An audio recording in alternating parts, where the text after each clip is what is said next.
लेकिन आज का राजा, भेष तो बदलते हैं आज के राजा, शौक तो है उनको भेष बदलने का, लेकिन न जनता के बीच जाने की हिम्मत है और ना आलोचना सुनने की।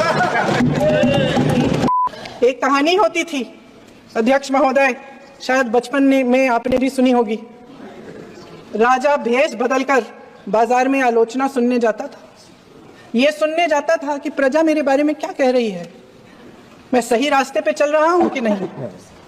लेकिन आज का राजा, भेष तो बदलते हैं आज के राजा, शौक तो है उनको भेष बदलने का, लेकिन न जनता के बीच जाने की हिम्मत है और ना आलोचना सुनने की।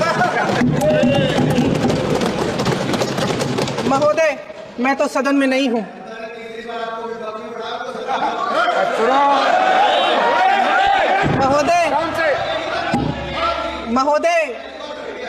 महोदय, जनता में बहुत विवेक है, ये सही है।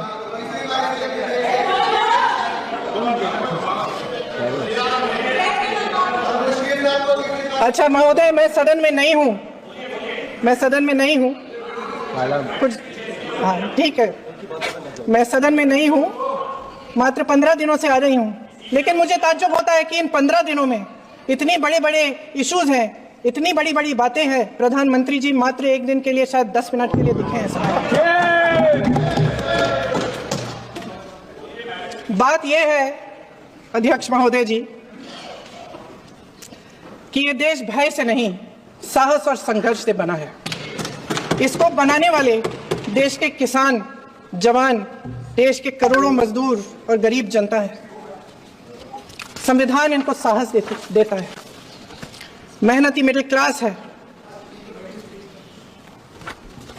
और इस देश के जो करोड़ों देशवासी हैं, जो रोजाना भयंकर परिस्थितियों का सामना करते हैं, उनको साहस देता है। वायनाड में जो आपदा आई, उसमें एक छोटा लड़का था 17 साल का। 6 घंटों के लिए उसने अपनी मां को बचाने की कोशिश की। 6 घंटों के लिए आप सोच सकते हैं कि अगर नदी की धारा बह रही है, नाराज है, आप अपनी मां को पकड़े हो, 6 घंटों के लिए पकड़े रखते हो कि मेरी मां बच जाएगी, और अंत में वो मां भी बह जाती है। उस लड़के का साहस, उन महिलाओं का साहस जो पीड़ित हैं लेकिन फिर भी अपनी लड़ाई लड़ रहे हैं, उन संभल के बच्चों का साहस जिनके पिताजी अभी अभी गुजर गए, लेकिन फिर भी उनके सपनों को साकार करने की हिम्मत है, उनका साहस है। वो साहस इस संविधान ने दिया है। वो आत्मविश्वास इस संविधान ने दिया है। ये देश भय से नहीं चल सकता, ये देश साहस से ही चलेगा।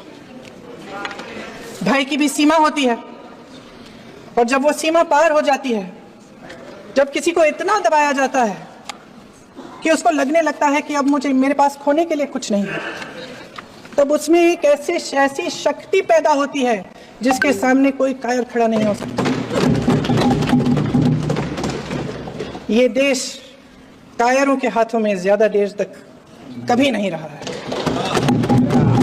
ये देश उठेगा, ये देश लड़ेगा, सत्य मांगेगा, सत्यमेव जयते। जय हिंद।